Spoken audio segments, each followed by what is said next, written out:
Thanks for watching Class of COVID. I'm Stephanie Leiden with GBH News, part of the team that was brought along on this journey with Thomas, Bridget, and Anne-Laurie. We'll be meeting the students in just a minute. We invite you to share your comments and questions and chat. Also, coming up, we're going to talk to some of the producers behind our COVID in the Classroom series.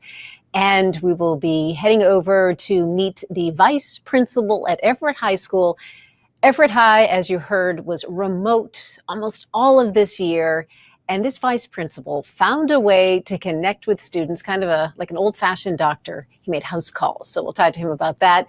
And you just heard a little bit of Anne-Laurie Pierre's speech to the graduating class at Everett High. We have that entire speech to end our program tonight.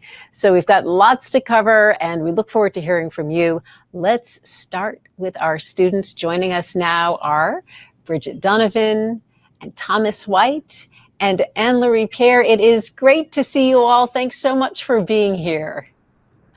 I gotta say, watching those final scenes of your graduation, hello, I've got a little tape delay here. Watching those final scenes of your graduation was so remarkable. They were beautiful, and they were also so strangely normal. There you were, shoulder to shoulder with all your classmates, no masks. It was such a change from this year when you spent so much time away from your classmates and you were not able to connect in a normal way. And I just wonder what that was like for you. And Thomas, I wonder if I can start with you, because I know you never went back to school. You started the school year at home, you ended it at home, and you graduated in Fenway Park. What was that like to finally, after more than a year, be back with your classmates? Yeah, so obviously I was pretty lucky to have the whole cross country and track and field seasons where I could see like a lot of my friends at practice and whatnot during the day. But yeah, not going to school and then just kind of capping it off with kids. I mean, there's 400 kids in my graduating class, and I think I'd probably seen over the last year and a half probably 25 of them. So it was really just a special moment to cap it off. And really, yeah, like I said in one of my interviews with Esteban, that like just getting able to kind of have like, it's finally like meeting my friends again while also getting a chance to say goodbye before we all, kind of take our next steps on our in our journey in life. And it was really great to just cap it off at Fenway as well. I can imagine, Thomas. So we're going to be meeting Esteban, the reporter you were connected with all this year, coming up a little bit later. I'd just like to share some of the comments that are coming in. Congratulations to all the graduates. You persevered and showed leadership and how to pivot. Great showing. Congratulations to the graduates of a most unusual year. Bridget, unusual for you too. You kept hoping school would open, right? You knew it was remote to start out, but maybe I'll get back in October. Maybe I'll get back in January. You finally did get back in March, but I wonder, and you crammed in a lot toward the end of the spring, but I wonder what graduation was like for you. It was a really good experience. I was able to see some of my classmates and stuff throughout the year because I did end up going back to school. But it wasn't, we weren't able to like be kind of all together in like one space all the time. People were coming like in and out when we were in school. Some kids decided to stay remote, but then being with everyone, seeing them, being not able to like the opportunity that you don't have to wear masks. So I got to see people's faces, was just a blessing. What a great point. And I think I was struck by that. Anne-Laurie, I actually had the opportunity to be at your graduation, which was just beautiful. That sea of red caps and gowns in the middle of that football field, the stands on both sides of the field filled, people cheering. And you, Anne-Laurie, were the first speaker, the class president, the first one to get up there and speak in front of all those people at this moment. Were you nervous? I was definitely really nervous, but I felt like they needed to hear that in order to like move on with their lives. They need to know that they were warriors. That was the theme of my whole speech, and just the whole year in general. And I felt like I need to reassure them as their class president, and I did. And it was nerve-wracking, but I got through it, and it was amazing. Yeah. You did an amazing job, Anne-Laurie. Did you get feedback? What did people say as they were saying hello after your speech and after the whole ceremony was over? Right. So people were telling me how they cried and that it made their day, and that it gave them hope. And that's exactly what I was trying to get out. I wanted them to feel hopeful, and yeah, I'm glad that my mission was accomplished. You did it very well. The other kind of fun thing about this moment right now is that it's virtual, but we do have the three of you together. And we spent the year reporting on you pretty much separately. You were all on the similar journey of your senior year, but there was not a point where we kind of wove your stories together as we did tonight. And I'm curious for you, what that was like. You're used to us reporting on you, but what was it like to sort of see the whole year at once and in connection with one another? Bridget, what any thoughts on what you just saw? I was very touched and very moved and inspired by seeing their stories and knowing that I wasn't alone and feeling lost and the craziness that happened and everything, all the ups and downs and unknowns of this year, and knowing that I wasn't alone was just really cool to watch. Yeah, a little perspective at the end. How about you, Anne-Laurie? What did you think as you were able to watch that retrospective? Yeah, exactly what Bridget, excuse me, sorry, exactly what she said. It was really inspiring to know the fact that we were doing this together. We were all in this together, and it was really nice that I wasn't alone. And it just it opens my eyes to know that I'm not the only one that's going through. It's not only hard for me, but also for the students in my school and other schools as well, So it was really eye-opening. I love that. even though you lived it, it's so interesting. How about you, Thomas? What were your thoughts on seeing your year go by in 26 Yeah, minutes? Just to piggyback off of both of them, like just getting to see, like, I mean, Bridget sometimes would I'd watch her stories and like literally like it would put into words exactly how I felt, and I'm literally here, like I have this platform, I still couldn't figure out how to put it into words, and I would hear what she's saying, and I would just feel like, wow, that is exactly how I felt today, logging on to my 16th Zoom call.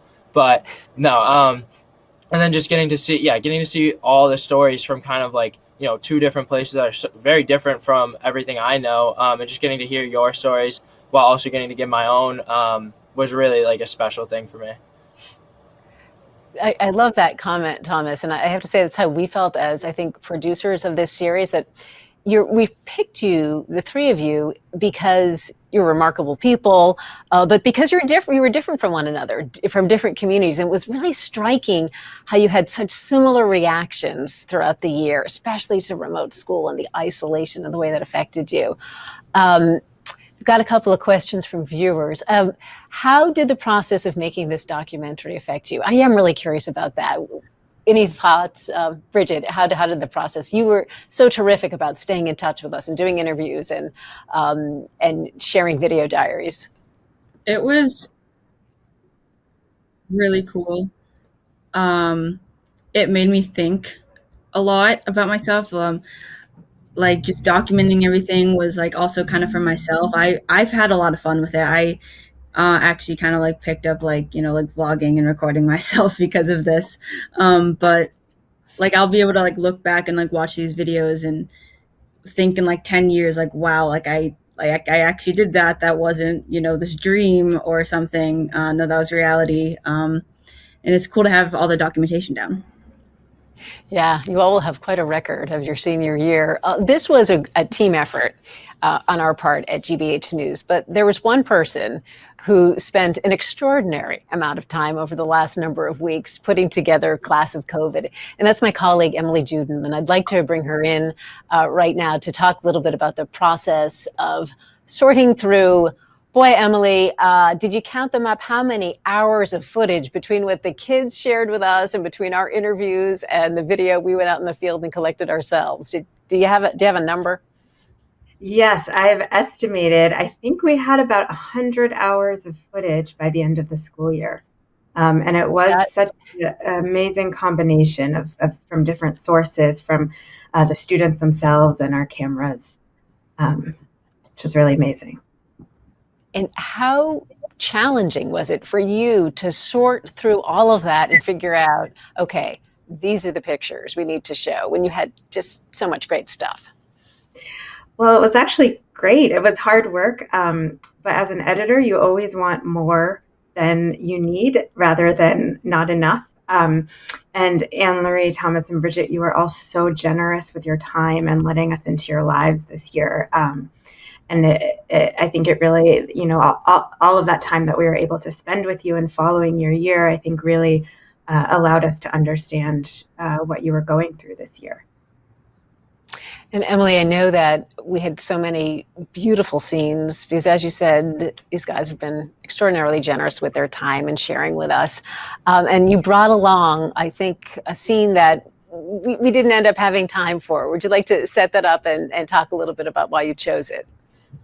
Sure. So one thing that didn't make it into the film because we were constrained for time purposes, but that seemed really important to all three of you this year is that you're all really connected to your communities. And I think that's really admirable. And I think that you all had to find new ways to connect with your communities this year when you couldn't see people in person. And so this scene, I think, this is from earlier this spring when Thomas, you were finally able to reconnect with people in Southie in person for the first time after having spent so many months not being able to see your community. And I think it's kind of emblematic of what all of you seem to experience in your communities. Zone D, we're going to do center. Y'all two up top, you're going to be down low. I love being here and being from here. I think it's going to be funny in college when people are like, oh, where are you from? I'm like, Southie, Boston, and they're like, oh, like thinking of like The Departed or something like that. It's all right. Good luck, Jake. It is really focused on community, and that's just the thing I like about it, and the thing I like about coaching as well, and volunteering around the neighborhood. Yo, Malachi, fist bumps, just because of COVID, okay? Put that mask up too if you can. It's been really fun just getting back to it, and it just kind of starts to feel like, old times. Third quarter, but I don't know. Let's just win. I think we should point out we shot that scene before the mask order, before we were all able to remove our masks, especially outside. It reminds me of how quickly things have changed this spring. Thomas, how has the coaching experience and being back in back in the community, how's that been for you this spring? Yeah, so I've coached basketball for in Southie since, I don't even know, probably since I was like 13, 14. And so just kind of having that chance to do it for one more season before we go off to college was really special. And it was just great. It was a great group of kids. We got to win some games. And it was just so fun to see everyone, talk to their parents, make sure, give the kids just some time to go outside. Because I feel cramped up, so I wonder how, a 10-year-old feels during all of this when they probably can't go, walking out by themselves. So it was really just important to me to be able to at least try to do something to give back to my community. That's given me so much throughout my life. I want to ask, and we'll let Emily just sort of stay with us for just a minute, and I'd love for all of you to answer this question that we got from a viewer. For each of the students, what did your friends and other students think about the coverage? And Laurie, how about you? What did peers think about you doing this project throughout the year? They were really they're like, oh wow, you're famous in that. I'm like, no, it's none of that and everything. And there were some scenes that they were in them and they felt like weird because that's never happened before. They never had somebody like record them, and I've never had somebody record me ever like that before. So it's very different and a new experience, and they were just really proud of me for doing this and actually letting my story out there, because I'm not one to talk about my story, but this really opened me up. So they were really proud of me. For good reason. How about you, Bridget? What did friends and classmates and other folks say about your participation in this project? They thought it was crazy. I'm not usually one that likes the attention on me, so my friends were like, "Are you really doing this?" When they would when the reporters would come to my school or to like a rehearsal, and then my friends would be like, who's following you? I'm like, oh, it's just my camera crew, like, the usual.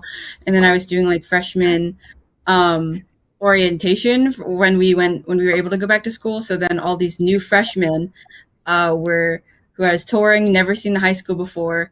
They were like, there's a person with the camera, and I'm like, yeah, don't worry about it. Like, you can ask me the questions if you guys want, but it's not like this at high school. You're not gonna have someone following you around all the time. But yeah.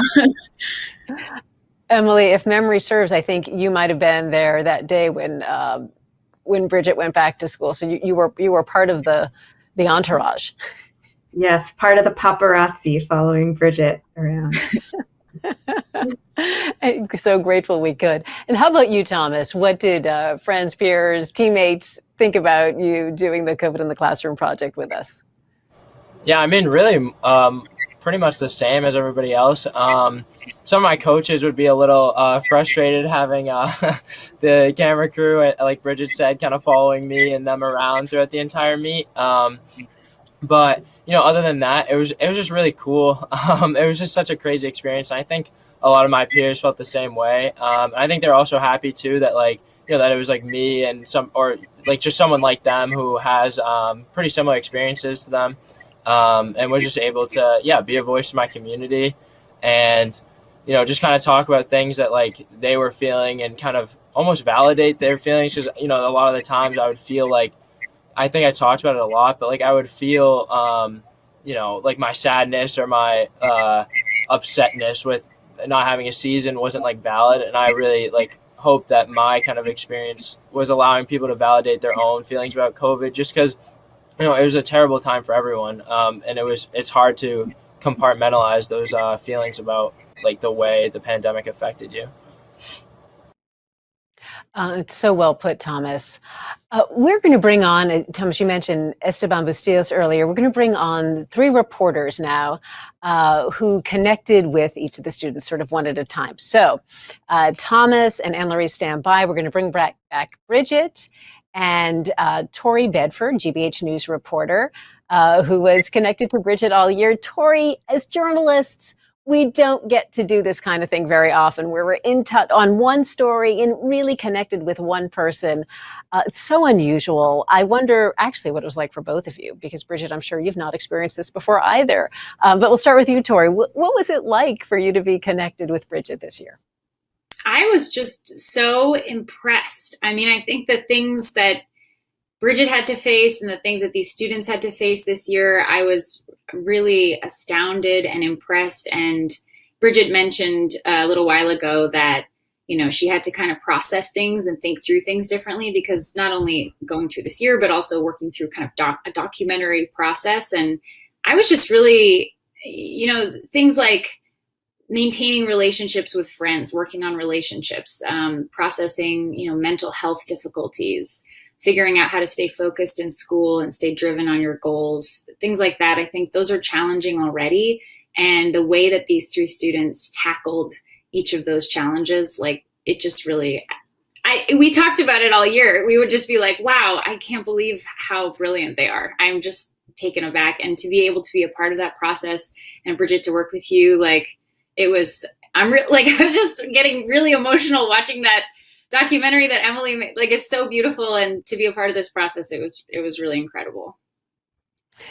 Bridget, how about for you? Can you talk a little bit about how you and Tori connected? Because you were probably in touch with Tori more than there were a number of us popping in and out, but Tori was sort of the mainstay. Can you tell us what it was like connecting with her?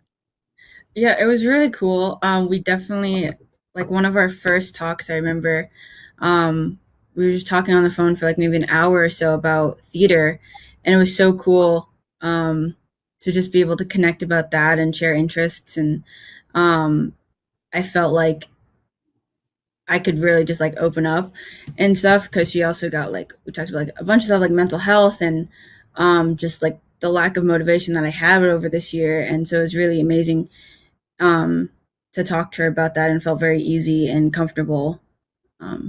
So really appreciate Tori for that. And you really did some outstanding reporting, Tori. I think, the things Bridget was experiencing, you also reported on more widely and broadly and brought in other sources. So it was another way of showing sort of Bridget as an example, as a person who's experiencing, many of the difficulties of this year. Bridget, I've got a question here from Facebook, and that is, how was the class performance of Shrek? It looked like it was fantastic from the video. How was it from your perspective? It was absolutely amazing. It was definitely an adjustment. But one thing that I've learned for the drama company is that it's like each show is its own, and I think that this one is definitely, people are going to remember it. I was so happy, so unbelievably happy. I don't think I've ever really been happy in my life to hear that we could finally do like one last final production before I got to go off to college. Wow. And Tori, knowing and being as kind of closely tied to Bridget's experiences this year, hearing her say that, I wonder what your thoughts are on the way sort of this year ended for Bridget after all she'd been through. Yeah, again, I was just really moved and impressed, and I think you mentioned other reporting and talking to other sources. A lot of this stuff was stuff that we were all feeling. I think that some of this was just universal. These kids are different. We're all really different. Everyone's coming into this experience with, different privileges and experiences. And Thomas had mentioned something earlier too about it. I think this feeling of kind of feeling like your problems aren't heavy enough, but difficulties are difficulties. And I think that was a big lesson from this. I was wondering if I could ask Bridget a question, because I was just very curious about something coming out of the documentary. Sure, okay? Go ahead, Tori. Okay, I just wanted to ask if you have advice for this upcoming senior class, since you mentioned that you learned so much this year and reflected on so much, and I'm wondering if you have any kind of guidance for them. Yeah, some advice that I'd give the upcoming senior class, or really anyone that needs it, is that there are going to be so many hard days. And this is going to sound super cliche and cheesy, but it's like, just hold on to the moments that you look forward to. One of the biggest things is, I struggled a lot, even with something with theater that I absolutely love. I sometimes struggled with the motivation to do that, but then I thought, why did I get into it? And I tried to kind of bring out my past self and think, yeah, like right now in this very moment, it's hard. Whatever I'm going through is challenging, but I got into this for a reason. I still love, what I'm doing, whatever activity anyone really does. But it's like, you just have to remember that something's going to come out of it. And it might not always be the best. It's going to be hard, but no matter what, the hardest things are the ones that teach us the biggest lessons, I think. Oh, that's so well put, Bridget. Fantastic. Tori, thank you so much for joining us tonight. Thank you for your tremendous work over the last year on this project. And Bridget, you have just been a superstar, and we're so grateful to have connected with you. And I know you're heading off to St. Anselm College next year, and we wish you great success and all in-person classes. Thank you so much. Thank you. We'd like to bring back Thomas White now and Esteban Bustillos, GBH News reporter, to talk a little bit about their experience together. Great to see you, Esteban. Good to see you back, Thomas. Hey, I wonder if we can start at Fenway Park, because Esteban, I know that you are a sports guy. Like Thomas, you were an athlete in high school, and you cover a lot of sports for us. So I'd love to get your take and Thomas's take on that day at Fenway, with that sea of purple from Boston Latin School and all those kids graduating, and talk a little bit about what that was like for you. Sure. I think just as a reporter, anytime, Fenway Park is just one of the most beautiful venues you're ever going to go to in any sort of sport. And so I can't imagine what it must have been like as a student just to be out there, be looking at the Green Monster, be looking, just they're sitting in the stands. It's this beautiful sunny day, a little hot, but you deal with it. It's graduation. And I think it was really just the perfect sort of way. And Thomas sort of said this when I talked to him last week. at the graduation, he was like, all the bad stuff this year, and we got this really good thing. And it was just perfect, and everybody was just happy and smiling. It was lovely. It was a great thing to be able to report on. I know that one of the ways you two connected was sort of a weekly Zoom call, because I watched most of those and took clips for the video diary, and it was really fun to see the two of you kind of chatting back and forth. And Thomas, I wonder if you could sort of describe what it was like checking in with Esteban most Friday afternoons. Yeah, it was great. In some ways, it was kind of funny because until I think March, when I was doing the basketball, I hadn't met Esteban like in person, and we had been talking for 7 months or something like that at that point. But yeah, I mean, it was honestly kind of sort of like a diary in a sense, but also just kind of like shooting things back and forth. And it was a really good way to kind of compartmentalize my feelings and just have a place to talk about what's going on in life. He would ask me these questions about my life, and I don't know, it felt pretty good being asked just the random stupid things in my life by a official reporter and all that stuff. Yeah. But no, it was seriously great. And I really loved every second of it. Especially, I bet he probably loved it when he was sitting there waiting for me a couple of times when I would get that we had a meeting. But other than that, no, it was really good to just check in and, keep up with everything, because things were just changing so drastically, and it felt like every other day or every week it would be a completely different subject, because within the span of that week, 500,000 different new events would happen. Yeah, I remember probably those were really fruitful conversations. I think one of my favorite was when we were talking about Bernie memes. This was either leading right up to the election or during it, and then even outside of the Zoom calls, remember during the Super Bowl, we were just texting back and forth. They were like, Brady looks real good, but Mahomes, he doesn't really have an offensive line right now. So it really developed into, it was just it was a very bro-y sort of thing, but in a very positive way, the same way I would talk to any of my friends. So it really developed over the course of the year in a really positive and unique way.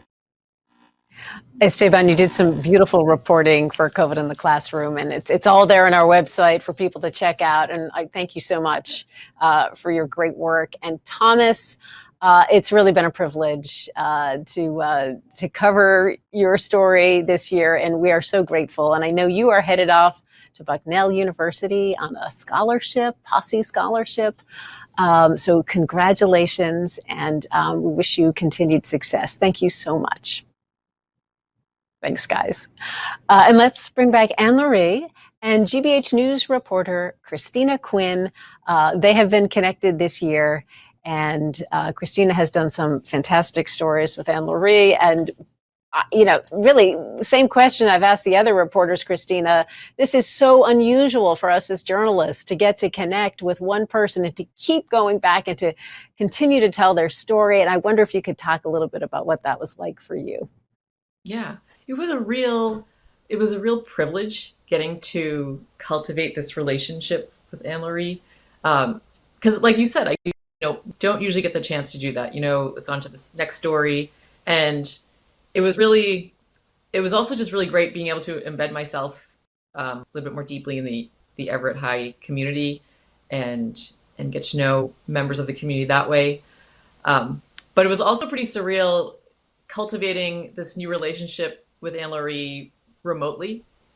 And when things got tough, it was especially hard because it's just I can only text you or call you. And, it just sort of, it's human nature to want to connect with somebody, face to face when they're going through something as tough as she had been through.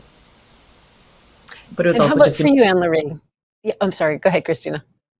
I was just saying it was also just amazing because she's an amazing kid. Young woman. Indeed. Agreed. Anne-Laurie, how about for you? What was it like being connected to and connecting with Cristina this year? Right. Honestly, it was amazing. It was just nice having a person to talk about my problems and the things that are happening in my life right now. And she was just that person. She was really comforting and she was so open and she was not judgmental at all. Like, I'm the type of person that doesn't really like talking about my feelings, but with Cristina, I could tell her what's happening. She knew like in depth what was happening with my mother, with me, and just life in general. So it was nice having her like by my side, and I could let her know when things are happening in my life that I didn't expect to happen. So I'm glad because of this, like I made, I guess, a person that I'm really confident or really trust. So I'm really happy about that. And Laurie, we've got a couple questions from people who are watching on Facebook. And one of them is, you got into Howard, which was, as you said in the retrospective, such a victory. You'd hoped for a scholarship that didn't come through. That was in some of our outside reporting on the COVID in the Classroom project. And so people are wondering, where do things stand in terms of, are you headed to Howard? Is there any movement on the scholarships?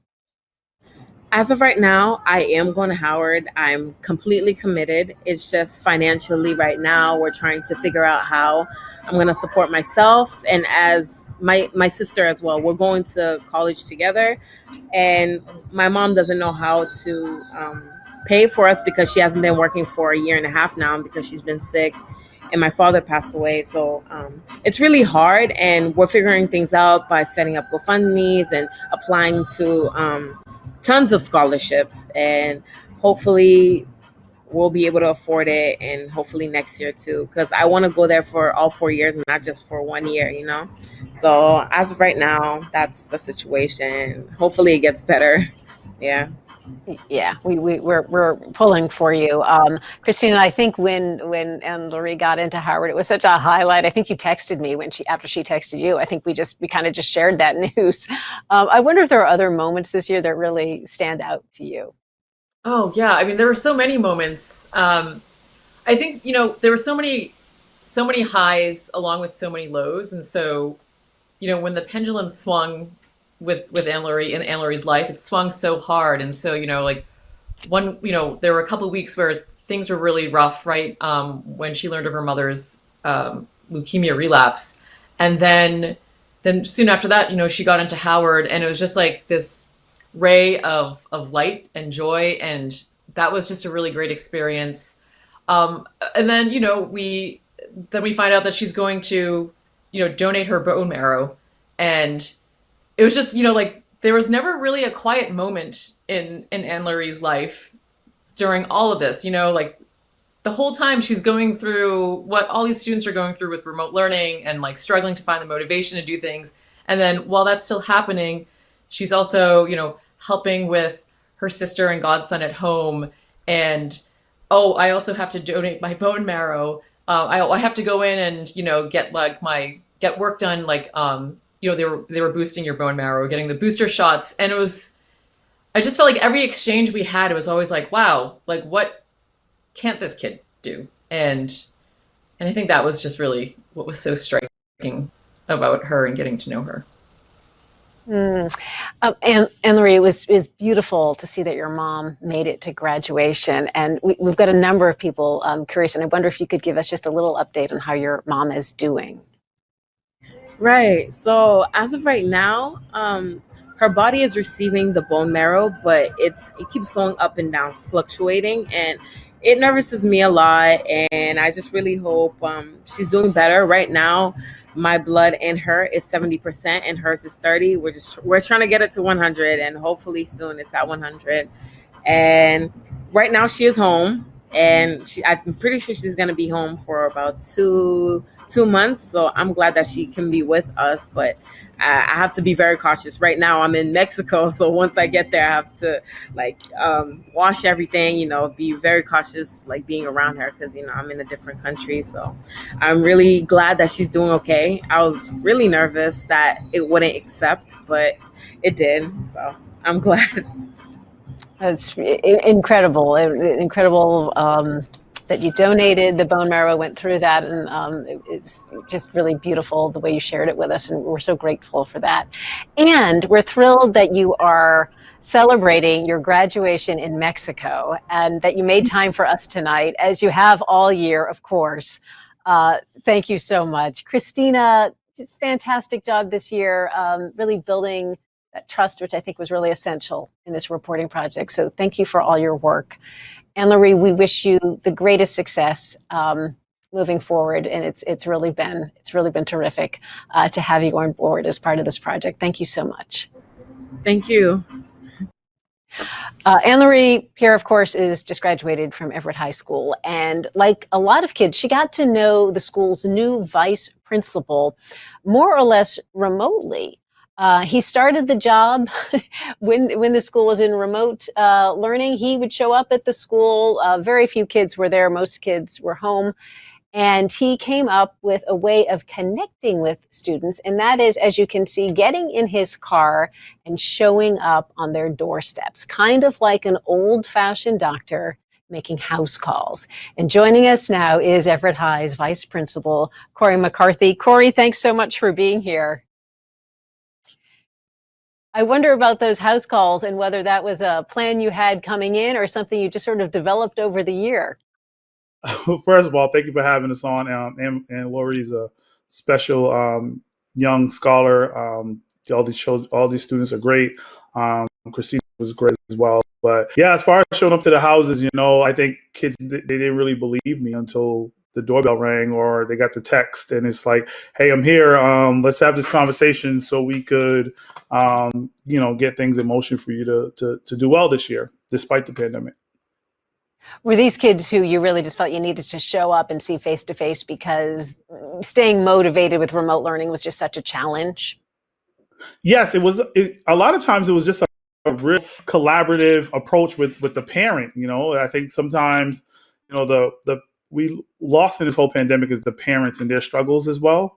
So sometimes working with the parent really to sort of get another voice to sort of help them stay the course. So just really working with our parents was just a huge deal for us this year at Everett High School.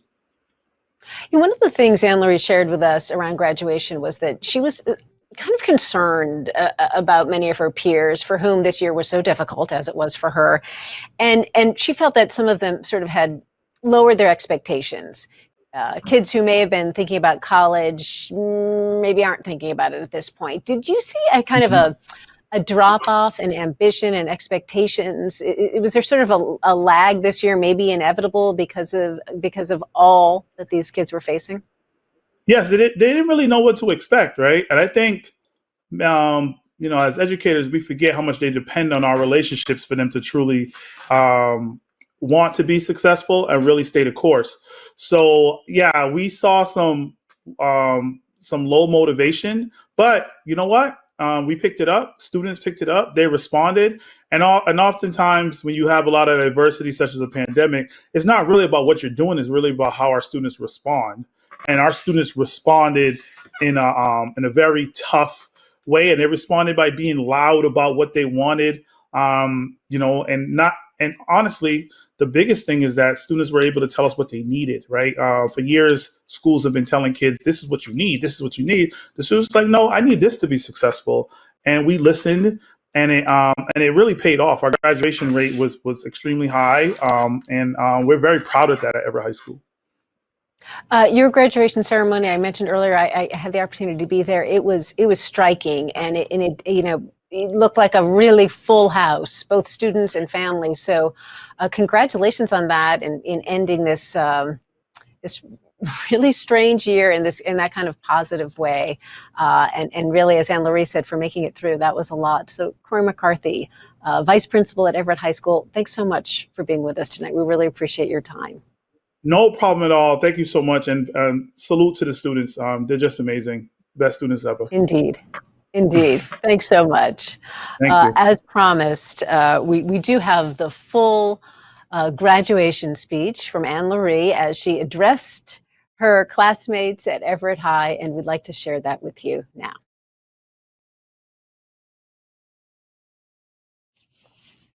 Faculty and loved ones. My name is Anne-Laurie Pierre, and I'm your senior president here at Everett High School.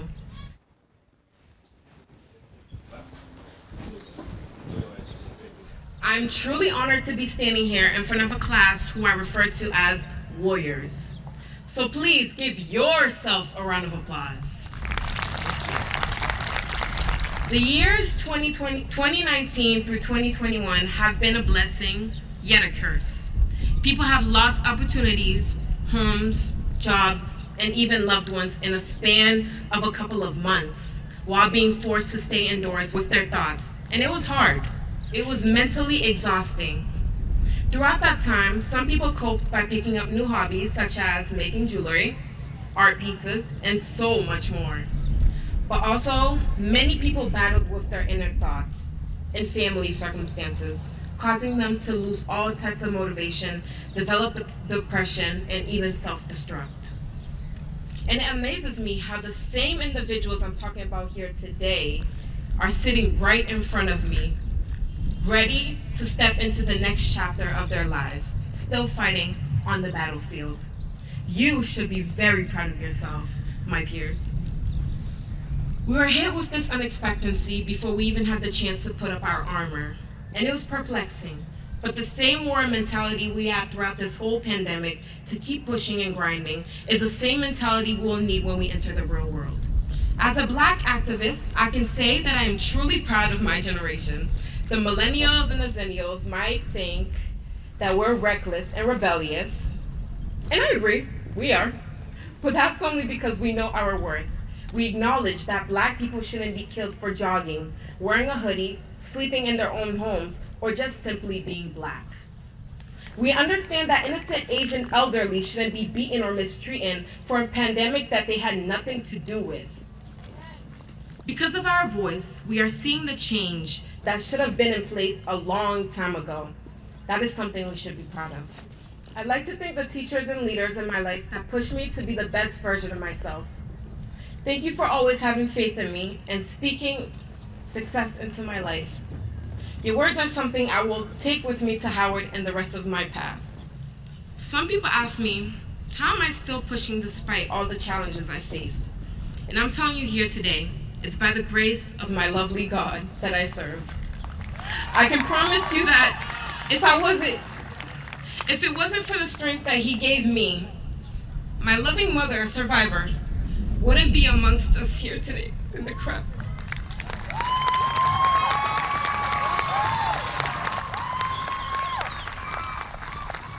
That's a true warrior right there.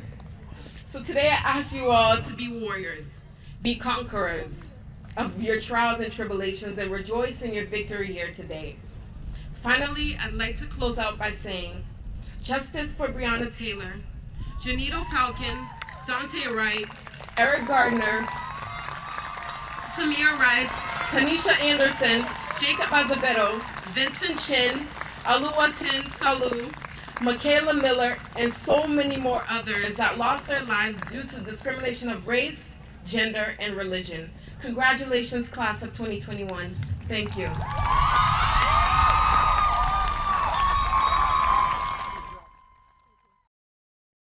That is Anne-Laurie Pierre speaking before her graduating class at Everett High School.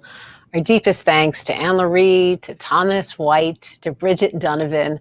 I'd like to thank our colleagues who are part of this reporting team, Emily Judum, Cristina Quinn, Tori Bedford, Esteban Bustillas, Rob Tokenel, Joni Tobin, Greg Shea, Howard Powell, Meredith Neerman, Chris Ratty, Sam Brewer, Lisa Williams, Annie Schreffler for getting this event together, Eddie Hickey as well, and to our fabulous boss, Pam Johnston, who made it all possible. Thanks so much. And thanks to you for watching our Class of COVID. You can see more from these kids' stories and our reporting on our website, GBH News /COVID in the Classroom. Thanks so much for being with us tonight. Have a great night.